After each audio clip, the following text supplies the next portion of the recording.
Welcome to American Education FM, everybody. I'm Dr. Sean Brooks. Hi, everybody. Welcome back. All right. Here's what I have planned.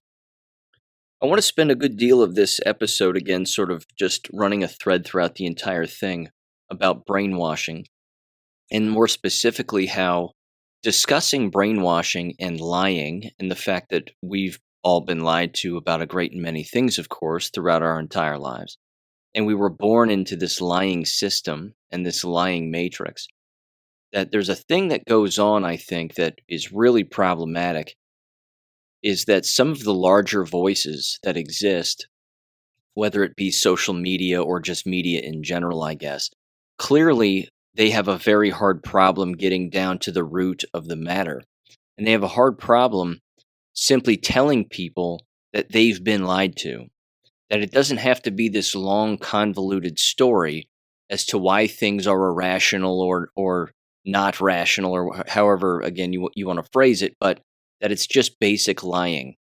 And I'm going to get into just revisit it briefly, all of the diversity, equity, and inclusion stuff. And as we know, there's a million examples stretching across numerous subjects, the climate change lie and vaccinations being safe in the medical industry and everything. If people just got to again, the root of the problem and they simply said, look, you've been lied to, that person, of course, would bounce around and get loud with lots of explanations because they're trying to complicate it.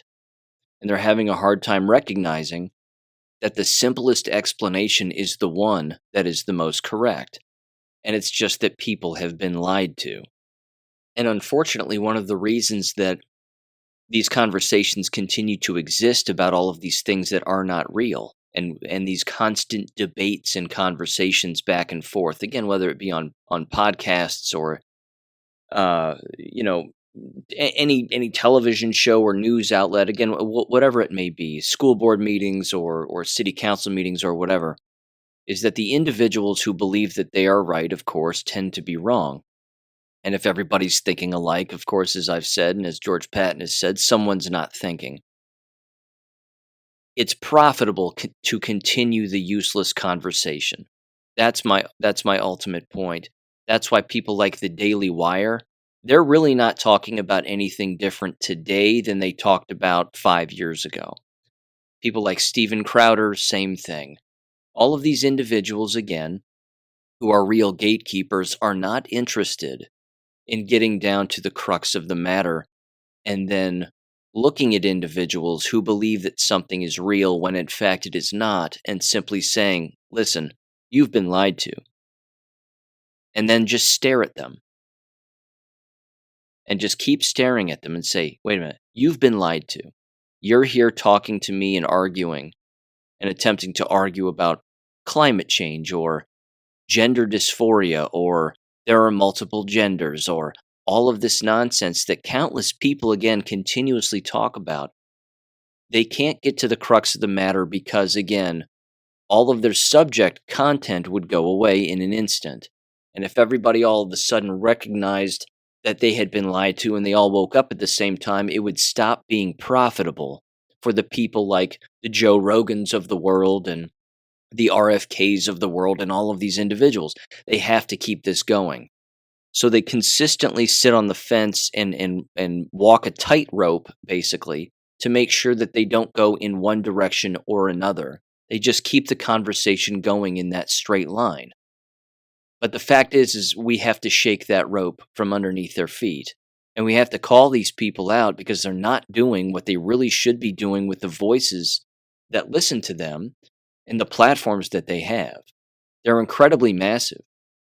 And if they just started to laugh off the fact that the people who believe that there are multiple genders or that the COVID jabs help people and are safe and effective, if we're not laughing at all of those individuals and simply saying, you've been lied to, then we ourselves are perpetuating the problem. So one of the reasons I mention all of this, and will continue to bring up numerous examples, kind of like I did in the last episode when I was talking about Kirk Herbstreit and Deion Sanders. These individuals are dead asleep. They're dead asleep. And again, just to revisit that quickly, Kirk Herbstreit was talking again and using some rather choice words, I think, that give away the fact that he's dead asleep.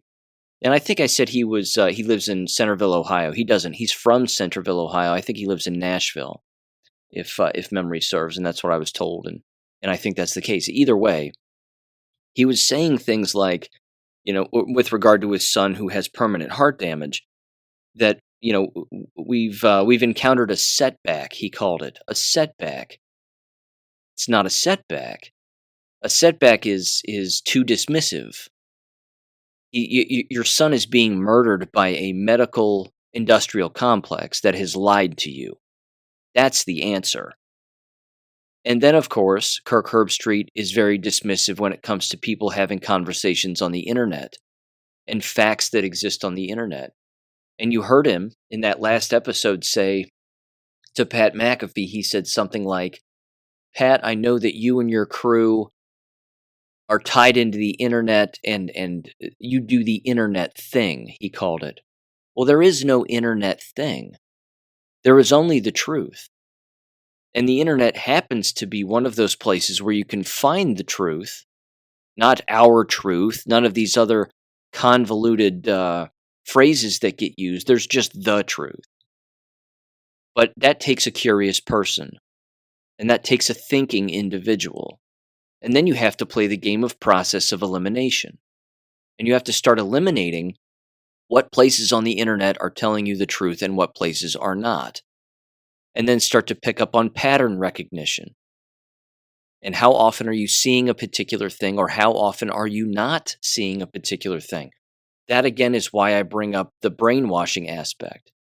That if people if I was seeing people having conversations consistently, where they're simply looking at the other individual that they're debating, or attempting to have a coherent conversation with, and the person who was in the right, who knows the truth, just looked at them and said, "You've been brainwashed.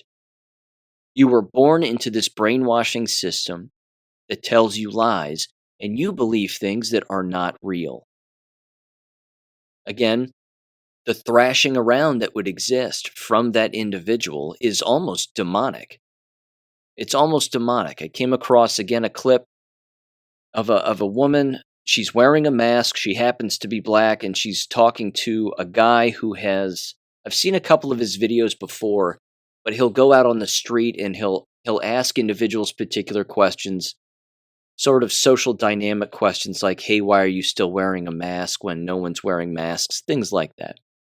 And she starts to lose her mind the more that he talks and the more calm that he responds to her situation.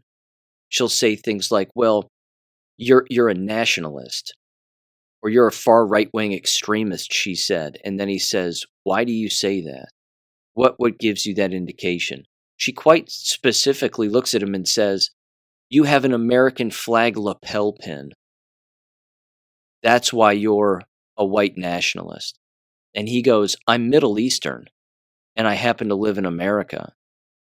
And this is the problem with his response too, is that he attempts to rationalize her stance by diminishing himself in the process. He should have doubled down and said, "Yes, I'm a nationalist because the real definition of nationalism is a love for one's country. It's not the Google definition that she believes." Because that definition, of course, as we know, Google is a propagandist outlet and a platform clearly, but their definition, of course, clearly labels anybody who identifies as a nationalist, as a neo-Nazi or a far right-wing extremist, and all these names and all this name calling, and none of it is true. And that's because, again, you can't rationalize with people who are that far gone. You can't have a coherent conversation with someone like that. She continues in the conversation, this woman, and she says, "Well, you're not even wearing a mask." Keep in mind, she still is, even today. This is a recent conversation. And she says, "You're not wearing a mask, so I'm actually feeling unsafe because you're putting my life in danger as a result of not wearing a mask." And that's essentially the end of the conversation, and then the clip ends. You cannot reason with that. That is brainwashing. That's exactly what it is. And these people are dangerous. And these people are everywhere.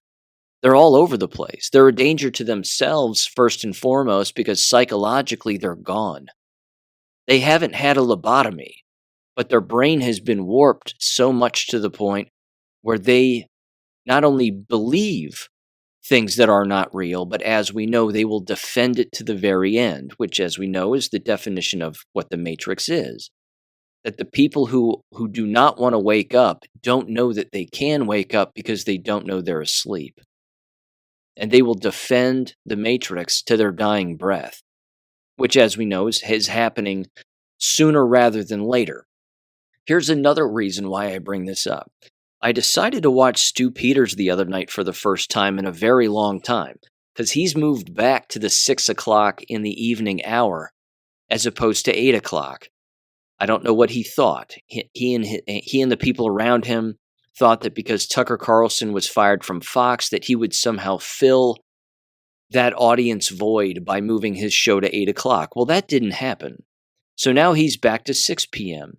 Eastern Standard Time. And I watched his episode the other night. And I'll tell you what, I mean, he is full bore. No one's going to help us.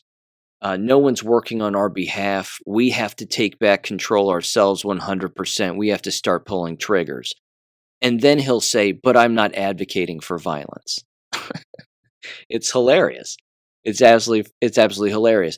And he was trying to get every single one of his guests to agree with him on that point. And many of them, of course, were.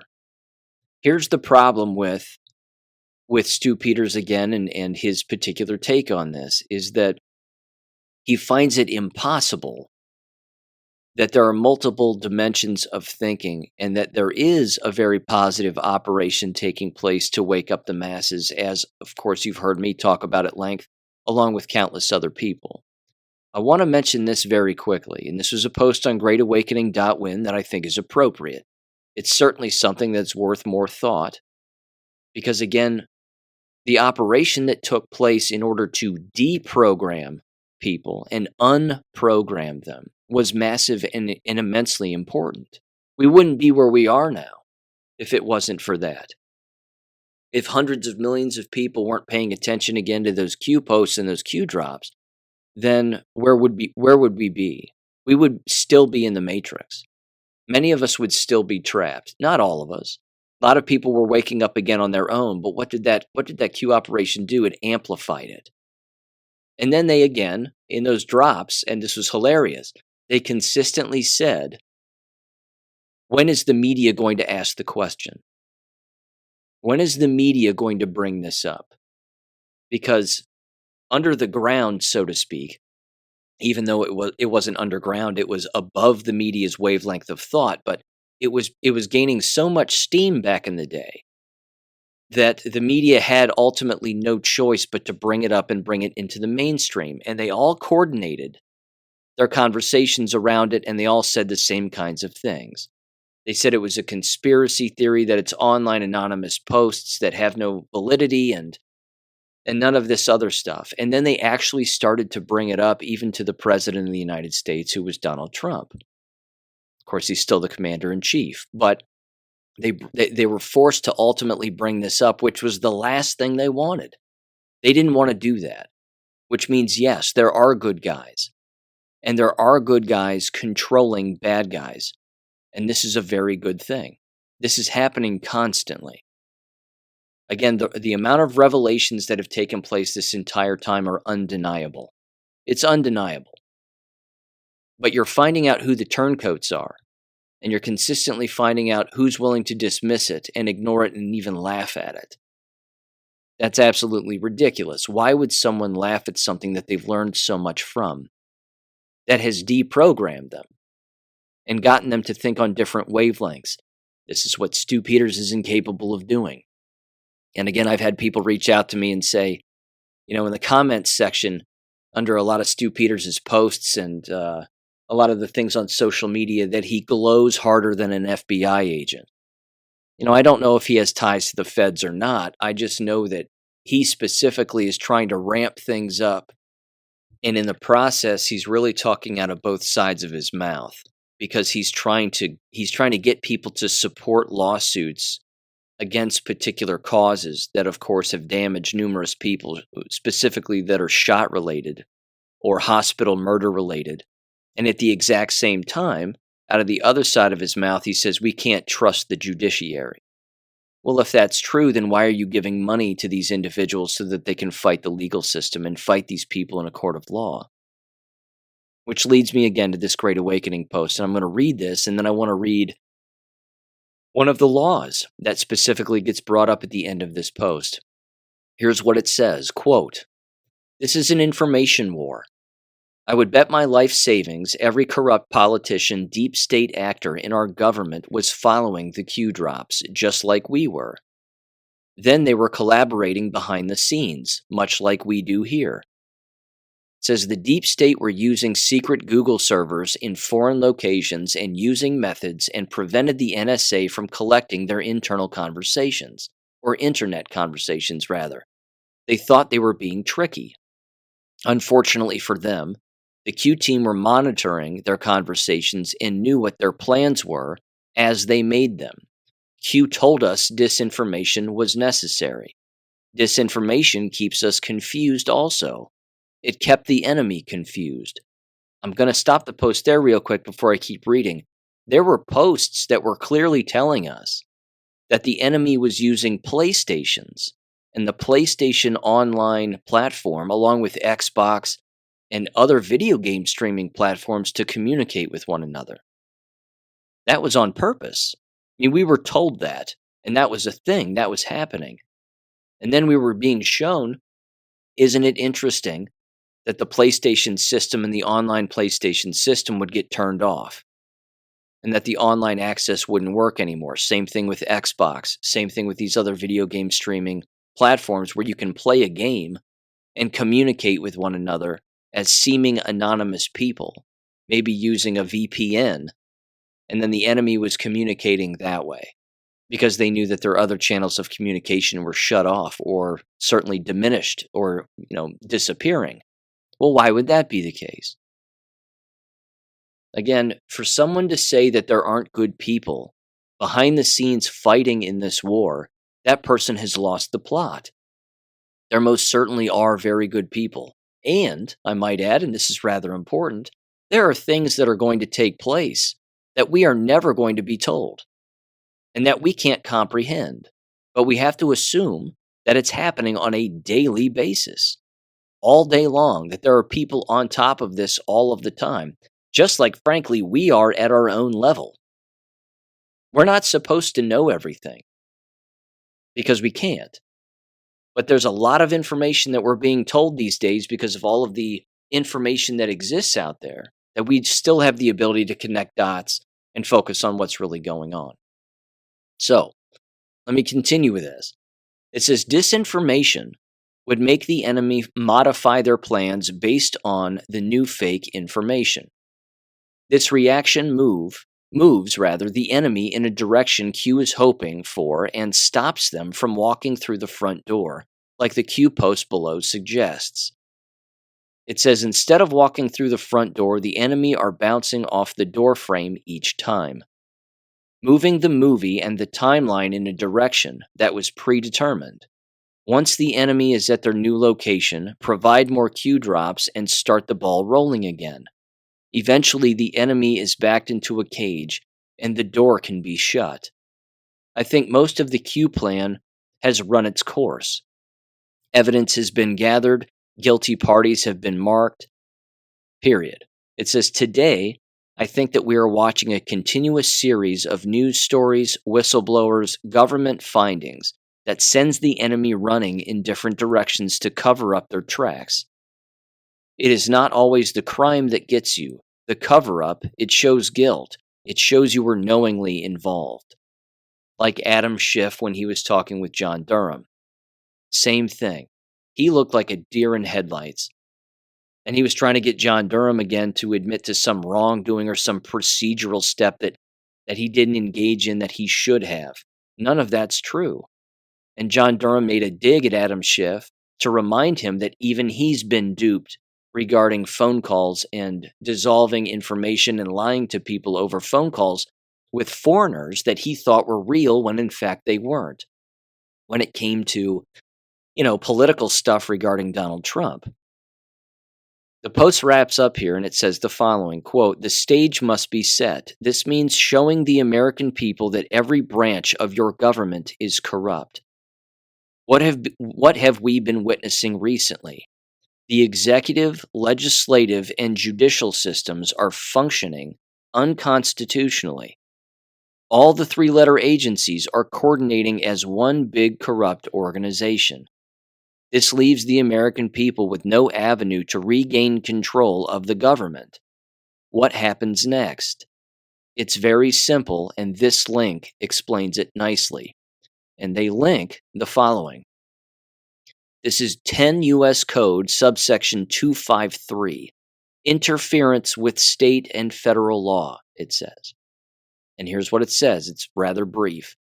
It says the president, by using the militia or the armed forces or both, or by any other means, shall take such measures as he considers necessary to suppress in a state any insurrection, domestic violence, unlawful combination, or conspiracy if it, number one, so hinders the execution of the laws of that state and of the United States within the state, that any part or class of its people is deprived of a right, privilege, immunity, or protection named in the Constitution and secured by law, and the constituted authorities of that state are unable, fail, or refuse to protect that right, privilege, or immunity, or to give that protection, or, number two, opposes or obstructs the execution of the laws of the United States or impedes the course of justice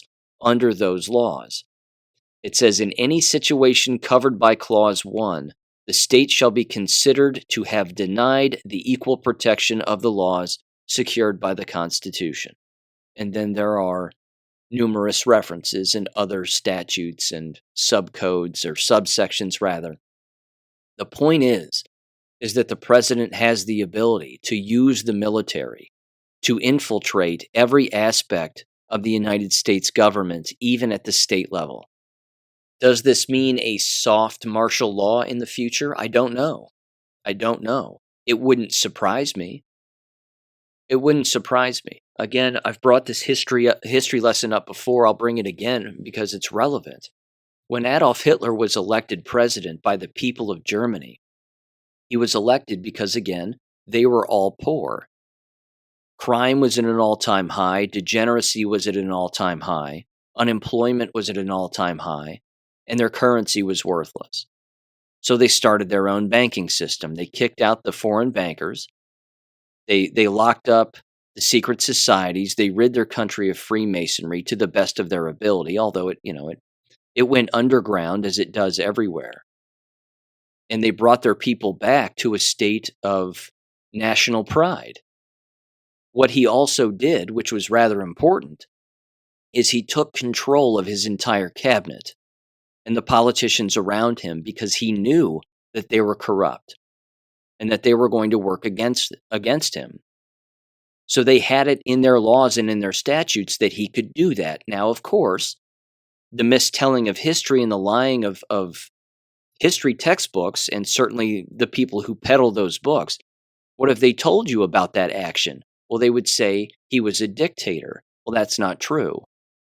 That isn't the action of a dictator. That's the action of someone who understands who the enemy is, how deep the enemy is entrenched, and the only way that we can get rid of them is to gather intelligence on where they are, what they're doing, where they're located, what crimes they've been engaging in, how they've been working against the people of their country.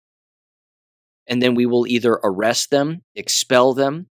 We will do a number of things, but we'll basically just get rid of them and their business. People, again, mistell that history on a constant basis. Just like you heard me bring up Matt Walsh in the last episode, same thing. People will blindly believe a false telling of history, regardless of who it's coming from. And then, of course, they'll lie about the situations back in the 30s and early 30s regarding Germany, and they'll say, well, he would enter businesses with his brown shirts and blah blah blah. None of that's true. He would walk in with the police force, and they would get rid of the degenerate textbooks and all of the materials that were being used in the experiments that were being done on people. And then he would confiscate the building and either destroy the building or repurpose the building. And then if the individuals, again, were criminals who were engaging in crimes within these buildings, then he would have them arrested under their laws. He didn't have them executed or anything like that. He would just, again, have a trial. They were doing this. They were working against the government, put them in prison. Or he would just cast them out into society and say, we own your building now. You don't. That's how bad things were back then. I mentioned that Q post and that United States law because the same thing can happen here. The same exact thing. Case in point, I was going to mention this later, but I'll mention it now because it ties directly to it. Georgetown University is a cesspool of criminals. It's the backstop. It's the little league backstop or the big league backstop or the whatever metaphor you want to use. It's the cesspool of all of the criminals that exist within government and the medical profession to be given a position at Georgetown University. And now, allegedly, Anthony Fauci has been given a position at Georgetown University. Georgetown University has been hiring some of the largest criminals in the history of our country and traitors in the history of our country for a very long time. This means they are harbingers of criminals and giving safe havens, so they think, to criminals. The President of the United States has the authority by law to institute a military action against Georgetown University and take it over and eliminate it. They could eliminate it. They could go through, arrest all of the individuals who have engaged in numerous crimes, stop funding the university, and it would cease to exist. This can happen. This is a thing. This is the step in our law that we have not seen take place yet. And I'm not hoping that we'll see it. I think it's only a matter of time before we do, but I also believe that it will happen a little more quietly than maybe it did back in the 1930s in Germany. They had to move quickly then. And yes, I think we have to move quickly here and we have to move quickly also, but we're also trying to keep civil war and chaos at a minimum because the enemy still has moves that they can make and plans that they can make. But students can't enroll in a Georgetown University or a place like that if it's not being funded and it no longer exists. So if you slowly destroy it, rather than dropping a bomb on it, which I know would be entertaining for many people, myself included, with Fauci and the other individuals who testified against Donald Trump before his fake impeachment regarding the whole Ukraine phone call and all of that. There's a woman's face in my head that I can remember. Her name was like Marie something. Yabramovich, I believe was her name, and the Fiona Hills of the world and all these people. Do you remember them? All those individuals, again, that testified against Trump in those fake hearings back before, I guess it was the fall of 2019. Those individuals all work there. They all work at Georgetown University. But they won't be working there if it doesn't exist, and they certainly won't be working there if they're arrested for treason and sedition and conspiracy to commit treason and sedition. This is an avenue that isn't being discussed at great length in this information war. That our country and our military and the commander-in-chief have the ability to make that move regarding endless institutions, Planned Parenthood, any university across the United States, hospital systems. You can pick anything you want. K-12 systems of education, or as we know, brainwashing. whatever it is. They have the ability to completely overrun them and destroy them. The same is true with government organizations also. The military has the ability to eliminate the CIA. The military has the ability to eliminate the FBI. Maybe that's happening. Maybe they're just keeping offices open to, again, make it look like these offices are really open to the masses when in fact maybe they're not. I don't know, but I do know that military action from a commander-in-chief does exist as an option. And it's just one that we haven't publicly seen on a grand scale yet. So I just wanted to end with that. I wanted to bring that to your attention. I like the post. It makes sense to me. The law is right here. Cornell Law School. It's in their Legal Information Institute, where they highlight all of the different codes and subsections. It's titled Interference with State and Federal Law. That you get to do that. They get to take these places over using the military when it's proven that the individuals working for the government at the state and local level are not doing what they're supposed to be doing. And I know that this is one of those things that's been discussed before regarding military action at particular locations all across the United States and just sweeping across the United States and getting rid of city councils and mayors and county commissioners and so on and so forth, because none of these people are working in our best interests. It has to be the military, because if it's us, it isn't going to be enough of us. But Stu Peters, again, wants it to be us. He wants all of us to be on the front line, holding hands side by side while we have a gun in the other and we just go building to building, cutting people down. That really can't happen, because we will have our own people fighting against us.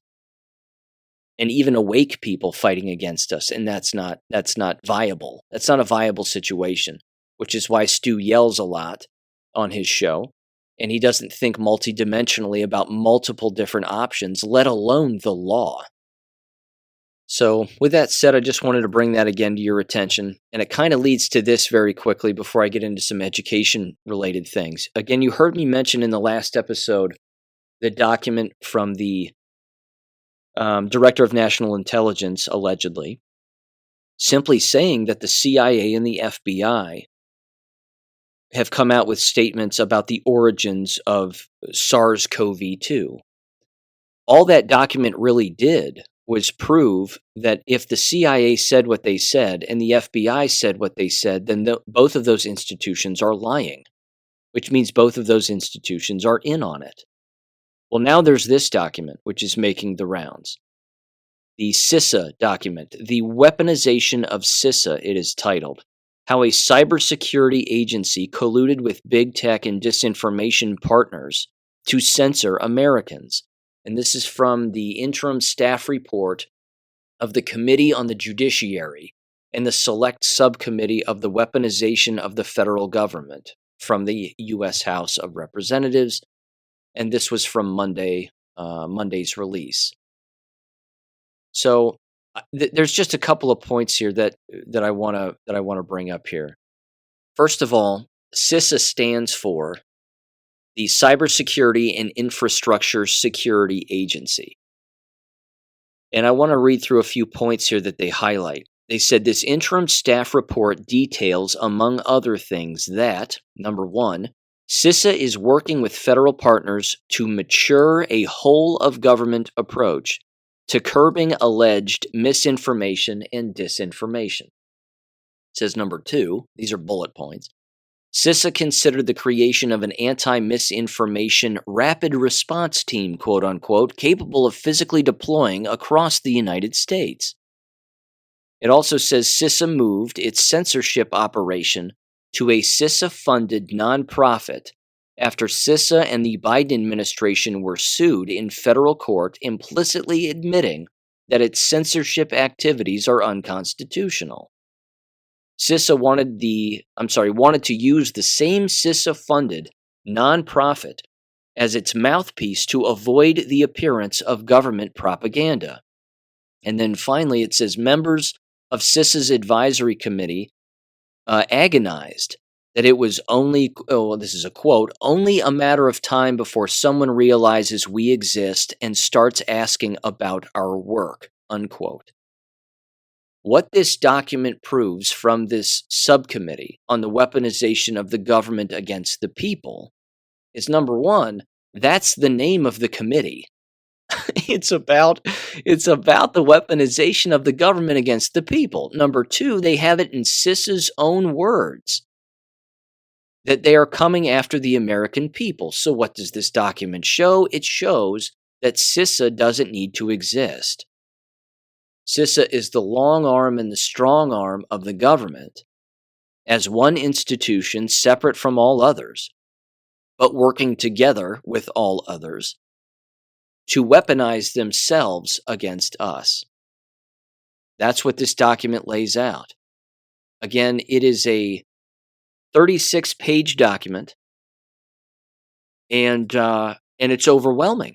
It's beyond overwhelming. Now, here's what I want to do.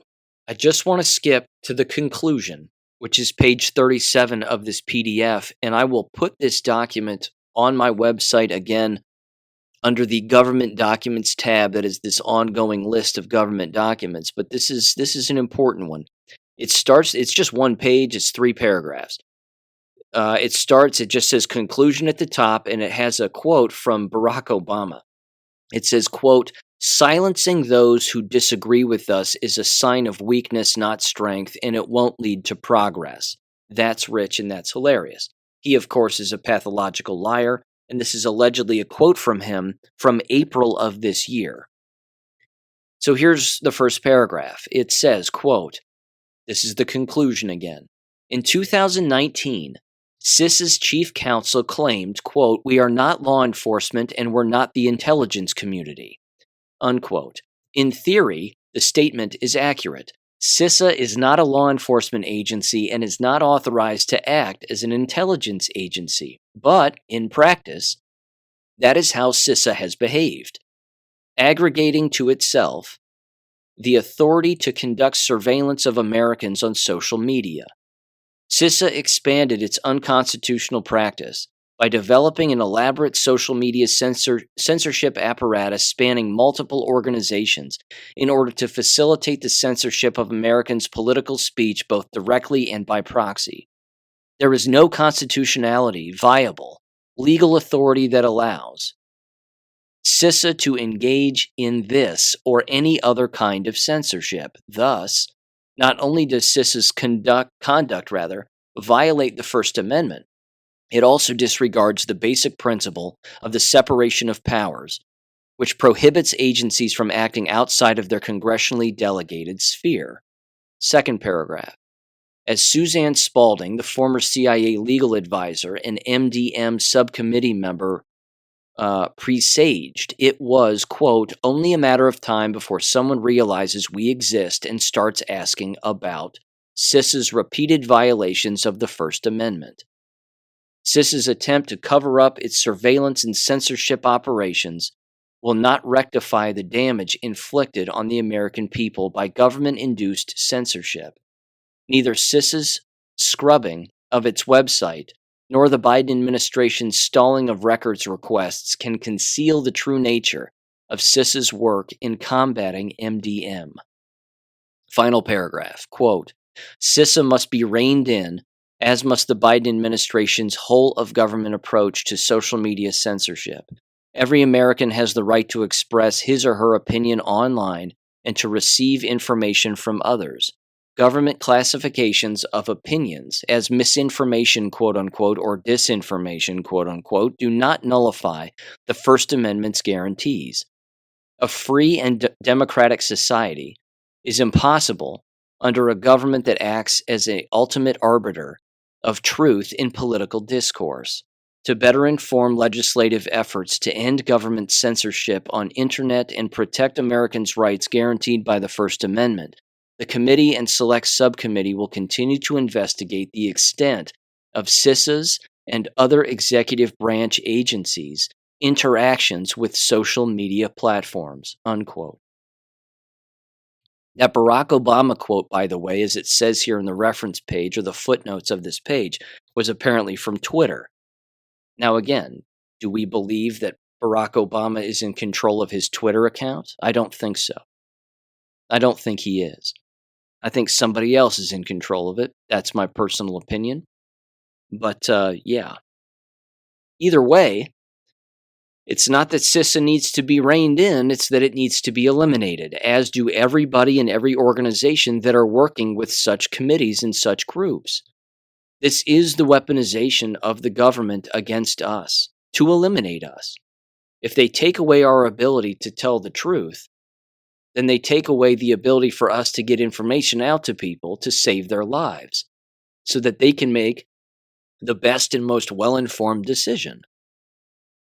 I mean, I'm a very small case of this. I'm a very small case, and I'm not one of these people, again, that harps on getting kicked off of Twitter and blah, blah, blah, and I should get paid money because I was deplatformed on this, that, or the other. Very quickly, again, just to revisit, this show was deleted the day of and the day before the inauguration, the fake inauguration of Joe Biden. Was that CISA working with the podcasting stream Anchor in order to say you need to delete these accounts because they were already surveilling me? It's possible. It's highly possible. What occurred over the next 6 months was equally as possible and beyond plausible. And that's when Amazon started to delete my Storm books one by one. There were at least 10 Storm books, or almost 12 Storm books, that were up on Amazon in both Kindle and paperback form. And they immediately started eliminating them, one at a time. So instead of there being 14 volumes of that book series out, which was chronicling what was happening in our country and around the world from, again, March of 2020 all the way through Easter of 2021, they were deleting the volumes one at a time via Amazon. Is Amazon in on it too? Of course they are. Was CISA working with Amazon to censor things? Of course. So I'm just one small example, but there's endless people out there who are experiencing the same things and probably far worse. I just wanted to bring this document to your attention because, again, this is an example of one of the organizations and the people within these organizations that have to be rounded up by the military and could be based on law. Now, keeping the brainwashing apparatus going here and keeping this thread of brainwashing going throughout this, because clearly that's what CISA was doing when you suppress free speech and you suppress an open and free dialogue and the truth about the world we live in and history and all of that. When you do all of that, you're perpetuating the brainwashing among the masses because they don't even know where to go to get information. They're too busy searching Google for their answers. This leads me to some education-related things, 3 major stories, really. The first here is from the Detroit City Wire, and this was from, just the other day, actually. It's titled, Report, Royal Oak School's DEI coordinator, Dr. Kimberly Martin, attended teacher webinar to learn tips on, quote, subversively and quietly encouraging students to cross-dress. This is a person who is beyond brainwashed and doesn't know it, which means, in my opinion, as we know, the brainwashed only surround themselves with the other brainwashed. But your response to someone like this should be looking them in the face and simply saying, you're brainwashed. You have no idea what you're doing and why you're doing it. You're brainwashed. And then, as we know, as I said earlier, you would see them flail about in the matrix and scream and shout and attempt to argue and then be dismissive and then argue again and whatever else. The only response to these people is, you are brainwashed. You simply believe things that are not real, and you are perpetuating these things that are not real. So it doesn't, this isn't a long article, but it says the following here. It says, quote, dozens of Midwestern teachers met online this week and traded tips on helping trans students change gender at school without their parents' knowledge while criticizing a raft of new Republican laws on sex and identity, reported the Daily Mail. Quote, In the 4-hour workshop, they discussed helping trans students in the face of new laws in Republican-run states on gender, pronouns, names, parents' rights, bathroom access, it says, and sports teams. It says some teachers said that they followed the rules, but others discussed being subversive, quote unquote, how their personal code of ethics trumped laws, and how to hide a trans student's new name and gender from their parents, said the report. The webinar was hosted by Great Lakes Equity Center, which says it's funded by the U.S. Department of Education. And see, Miguel Cardona will come out and tell people that they are nonpartisan, that they are not political, and he'll say this under oath. He's a liar. Anybody who works for the U.S. Department of Education who says that they are nonpartisan is pathological. No way around that one. And this right here, again, all of these organizations, these Great Lake Equity Centers and all of this other stuff, these are organizations that are working against law along with the U.S. Department of Education, which means these individuals and these organizations can be taken over by the military, by law. It continues, it says, quote, "We're working with our record-keeping system so that certain screens can be seen by the parents. If there's a nickname in there we're trying to hide," Martin told the online gathering, said Martin according to the report.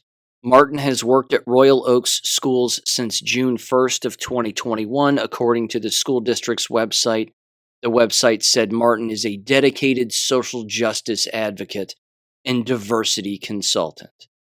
She graduated with a bachelor's degree from the University of Michigan, has a master's in business and administration from Clark Atlanta University, also has a PhD in higher education leadership from Oakland University. Martin previously worked as the assistant dean of students at Purdue University and the diversity and inclusion coordinator at Oakland University, William Beaumont School of Medicine, the director of Cultural Center at the University of Louisville, and the director of multicultural programs at Missouri State University. She's worked lots of places, moved around an awful lot. Is it because she's getting fired, or is it because it's part of an indoctrination game that's being played? Brainwashing. She's brainwashed, she's being used, she doesn't know it. Because the entire message is all about brainwashing, to the point where children will cut their genitals off and ultimately kill themselves. If that's not brainwashing, I don't know what is. It's a perfect example of it right there. Here's another one. Again, on the wrong end of things on this one too, when you're trying to do the right thing. This is from the Gateway Pundit. Texas college fires biological professor for teaching students that sex is determined by chromosomes. Silly guy. What was he thinking? It says in November, 4 students walked out of Dr. Johnson Varkey's lecture over the standard teaching about X and Y chromosomes, according to the First Liberty Institute, a law firm representing the professor. The law firm has now sent a letter to St. Philip's College asking them to immediately reinstate Dr. Varkey to his position and clear his record of any wrongdoing. It says in his role as an adjunct professor, Dr. Varkey taught human anatomy and physiology to more than 1,500 students since 2003. First Liberty wrote in a press release, quote, "During Dr. Varkey's 20-year employment as a biology professor at St. Philip's College, he consistently received exemplary performance reviews and was never subject to discipline. Throughout that time, he never discussed with any student his personal views, religious or otherwise, on human gender or sexuality. 2 months after the walkout, in January, Dr. Varkey received a notice of discipline and termination of employment and contract letter stating that the school received numerous complaints, quote unquote, about his religious preaching, discriminatory comments about homosexuals and transgender individuals, anti-abortion rhetoric, and misogynistic banter, and that his teaching, quote, pushed beyond the bounds of academic freedom with his personal opinions that were offensive to many individuals in the classroom, according to First Liberty. You see the double standard here. If you're a left-wing nut job and you spew all of the things that you believe to be real, which of course are not, you're allowed to do that. But if someone in his position who has his take, which is rooted in fact, says what he's saying, he gets the axe. This is another example of a college that has lost the plot. Just another example of a place that should be taken over by the military if possible. So he's got a lawsuit. He's suing. He should win. Maybe some settlement down the line. Who's to know? But that's just another perfect example of the brainwashing right there. And if they can't see the double standard, then they themselves are beyond brainwashed. That just proves it. Here's another one. Washington Free Beacon. Biden administration says COVID spending for schools will boost test scores. Districts used the funds for staff bonuses. It then says, with reading and math scores at decade lows, Miguel Cardona, the Secretary of the Department of Education, touts positive results, he says. It says, decades low 8th grade reading and math scores are no reason to be discouraged. Education Secretary Miguel Cardona said Wednesday because the Biden administration's, quote, historic COVID-era school spending is poised to turn the tide. In many districts, a large portion of those funds have already been spent on lucrative staff bonuses. We know what this means. What's the definition of insanity? Repeating the same thing and expecting a different result. If they believe that throwing money at the problem is going to solve the problem, they are wrong. What we're really talking about here regarding the Department of Education and all of these COVID funds, of course, is money laundering. All of these organizations, these DEI programs, all these grants, all this funding, it's just giant money laundering. And now what they've done, of course, is they've taken that COVID cash and renovated their schools with it. Now, here's the other thing, and this ties back to an issue that has been brought up years ago, and one that I've, of course, covered at length here on the show, is that the definition of the word mandate also states that it doesn't not just mean mandatory, which it doesn't mean mandatory. It means voluntary participation. But what it also means is you can't implement something if you yourself are being paid to implement it. Now, were schools paid money to implement measures on the people who work within those institutions? The answer is yes. And school boards, I might add, including the local one where I live, didn't hesitate whatsoever when it came to looking parents and community members in the face and saying, we are not being paid to mask children. That is false. They were. Because on the same directive paperwork that all school districts received, one of the parameters in order for receiving COVID funds was to have in place, quote unquote, mitigation measures in order to ensure the health and safety of the people who attend. Well, one of those mitigation measures was mask wearing. And they received money as a result. And then, of course, they had these backdoor deals with the testing companies, which we know doesn't test anything. That was a money laundering operation. I wrote about that on Substack. Same thing. And same thing with the masking also. Well, we've received all these masks because of the funds, and we're spending all of this money because, again, we care about the safety and well-being of everybody who attends, and we want everybody to do what they need to do to remain safe. All of it was a lie. It was all brainwashing. We know this. But they were lying directly to everybody else because, again, they were receiving money for implementing these kinds of measures and then telling people that they weren't receiving money for implementing these measures. And now, they're at least in some states, like New Mexico, which I brought up again in the last Substack also, is they're paying their teachers more money because they think that that's going to save the education system. All that's going to do is cause those teachers to double down on their brainwashing and the things that they believe to be real, which are not. It, how do I put this? It justifies and rationalizes their own frame of mind. It's the reward. It's Pavlov's dog all over again. It's just their reward again for not complaining and not making noise and doing what you're told. Here's more money. This is going to make things worse.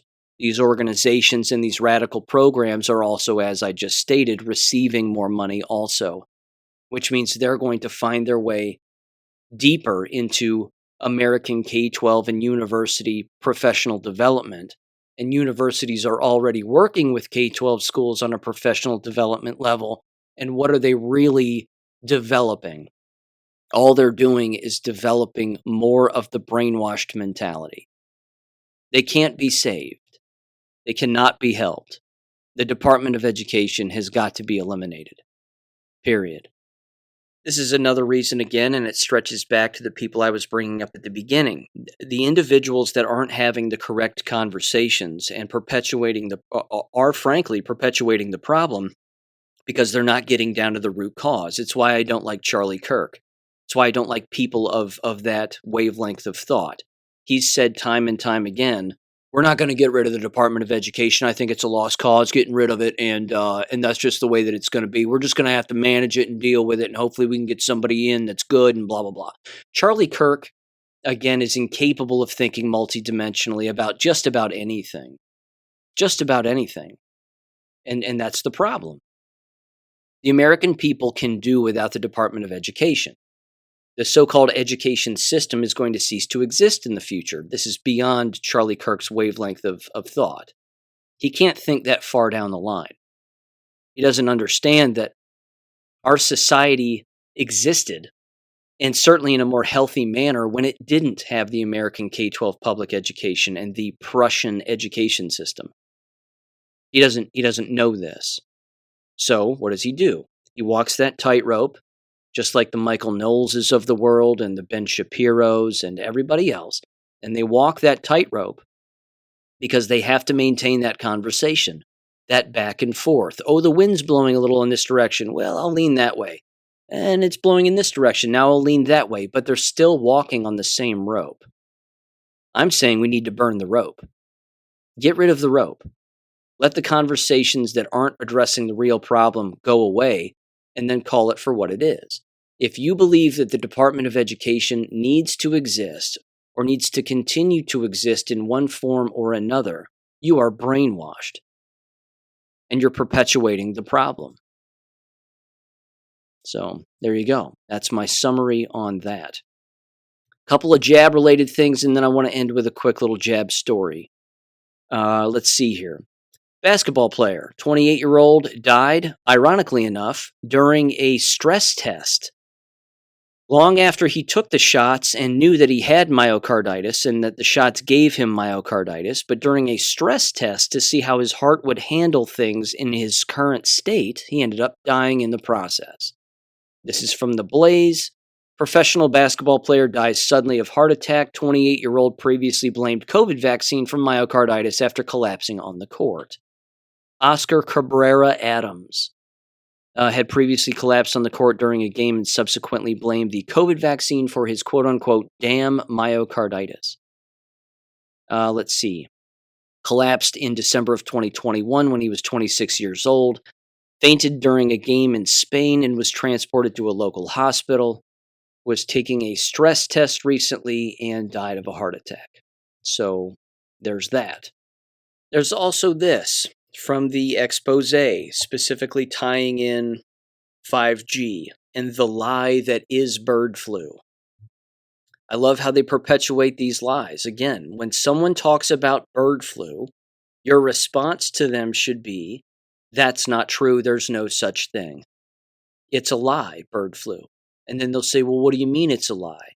And you say, well, the reason that birds are dying isn't because of a flu.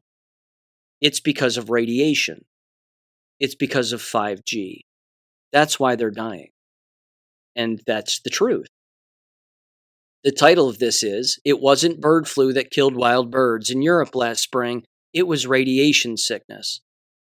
Again, all of that footage that we've seen over the years of massive flocks of birds all dead in a parking lot, even in the United States, all across the United States, dead in the road, dead all over the place.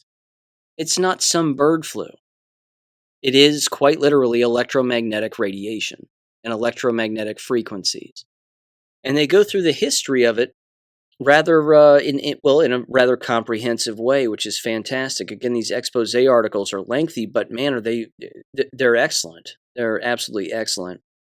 It says it bears repeating that influenza, whether in people, animals, or birds, has never been demonstrated to be a contagious disease. That's true. That was proven a long time ago. So it's not a bird flu. This is just flat out chemtrail poisoning combined with 5G radiation and numerous other poisons that exist within our environment that are created by government. They bring up 4G antennas being added to 3 cell phone towers in particular areas across Europe. 1 year later, they talk about different swarms of birds being found dead. It's just over and over and over again, and they bring up numerous examples, but you can check that out on your own if you're interested. This is something I personally have observed. I've observed less birds over the last winter, this past winter, than ever before. And this summer's been pretty good. The bird count's been rather high, but this past winter it was noticeably absent. And it wasn't just the food that I was using, because I've used the same kind of food. Now it's possible that the bird food that's been used here is not great or has changed in some way, but the birds weren't eating it because the birds weren't around. So again, this is one of those eyeball tests that really can make a difference and help us connect some dots here. And of course, people saying that it's bird flu, well, they're brainwashed. They're just perpetuating a mainstream media lie. And that leads me to this, and I'll conclude with this. This was a post on Reddit, and one of the observations that a number of people are making is that the people who are still on Reddit are jabbed and have jabbed family members and friends, and they are noticing and conversing more, I should say, about the impacts of the jabs on people and what they are seeing. So here is a particular post I just wanted to bring your attention. This is an individual who titled this the following, quote, "I'm feeling down because vaxxed people in my family are so different." They said the following, quote, "I feel depressed today because I noticed personality changes in a close family member. Again," they said, "it seems like I lost true connection with most of the vaxxed people in my life. Some just act passive-aggressive and talk down to me. Some simply don't call. Others are just weirdly aggressive and stressed. Still others doubled down on drinking and confessions. Others, perfect marriages are on the brink. Everyone is exhibiting instability and depression. I used to be the depressed, unstable one. I was the black sheep too. One family member even admitted that it was the V and told me, well, at least I didn't get it, like I had gotten lucky. And somehow I was to blame for their situation. Now, instead of being loved and accepted in my family, I'm the object of scorn, derision, or envy. I warned everyone before they did it. I didn't think it was a good idea. They mocked me or just disregarded it. Now I feel disconnected and even terrified because I know they are no longer with me, at least in the way I like." Unquote. This individual is not alone. This is remarkably common. That behavior right there fits within numerous individuals within my family, numerous individuals within everyone's family, workplaces, etc., etc., etc. It's nonstop, and it's going to continue to exist. But again, we were certainly chosen. We were chosen for this. We were chosen to witness this. We were chosen to participate in this, to see this. And then we were chosen to bring this to the attention of others so that they know that they're not alone and that we can all pay attention to all of this together, but at the exact same time attempt to do something about it and educate as many people as we possibly can about what's really going on and how deep all of this really goes. But there are greener hills on the other side. There are bluer skies on the other side. There is no doubt about that. I have no doubt about that. I'll end with just two things here very quickly. I know that I harp on this show on the subject of homeschooling and how important and vital it is, certainly in the information war that we continue to experience. I'm not going to waver in that regard. One of the impacts of the brainwashing that has existed throughout this entire time, and certainly through generations, is that people believe that there has to be a dual income family in order for a family to exist. This is not true. And that number two, it just depends, of course, on how you live and what resources the individuals have, and then, of course, what you spend with the money that you do have. I'm not saying it's easy for everybody. I'm certain that it is not. But with that said, there is also this false belief that a child, in particular one who can already read and write, needs a parent present in order to read and write. That's not true either. And you've heard me mention the Abeka system before. This is one of the things that the Abeka system sets up. The Abeka system sets up a child in front of a computer with books, but also instruction from adults in taped videos so that they can follow along with these videos and do what the videos are telling them to do and do what the licensed teacher is telling them to do. This is important. This is a big deal. Because again, if you think about it, in the K-12 environment, there are no parents around anyway. Yes, there are people who work in these environments who are parents, but the child's parent is not present. Which means, what's the difference between a K-12 environment theoretically and a home environment? The major difference, as we know, is safety. The major difference has to do with content. But one of the things I think that a lot of individuals are unable to see is that a child has the ability to learn when someone else is teaching them, even when that someone else is not their parent standing next to them at a dinner table or sitting next to them at a dinner table, looking over their shoulder or sitting right next to them and observing every single thing they write and every move they make. They don't do that in a K-12 environment, which means it doesn't need to be reproduced in the home environment. And then it brings into question, of course, and I've mentioned this before, what is it that you're teaching your child? Are you teaching your child that it's okay to stay home by themselves as long as certain parameters are set up while both parents are off at work? Are you even doing that?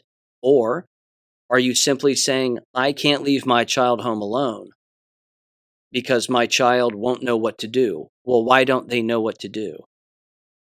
Whose responsibility is it to teach your child what to do in certain situations? It's the parent's responsibility. See, they've gotten away from, and by they I mean many parents have gotten away from being the parent and simply relying on government to teach their child everything, including how to be a person. Well, ladies and gentlemen, how's that going so far? I mean, seriously, how's that going? How's it going when government plays the parent? I fully understand that the K-12 apparatus exists for certain students because it has to. It has to exist for those who are seriously disabled, either learning physically or in another manner, and that they have to exist within a contained environment, typically isolated from quote-unquote Gen Pop, because they have particular needs that can't be met in Gen Pop. My point is that the evolution of American K-12 education has now gotten to the point where everybody has quote-unquote serious needs who is in Gen Pop. In the general population of a K-12 environment, they have no idea that they're being brainwashed, not a clue. And that right there is the power of brainwashing. It's that powerful. It's so powerful that a person will willfully walk right into the environment where it's occurring and they have absolutely no idea. The only answer to that is to arrive at that fact, that singular fact that is happening. It's been happening and we were born into it, and that you have to run away from that. That's it. Once you make that move, and yes, there are learning pains and growing pains, and that's the way that it works, it will never be a decision you regret, because not only are you getting closer to God, and that's an inevitability, but you're saving someone's life, and that someone is your child. With that said, ladies and gentlemen, I will catch you on Friday. Peace. Thank you for listening to American Education FM. Make sure and check out AmericanEducationFM.com for more information. Take care and God bless.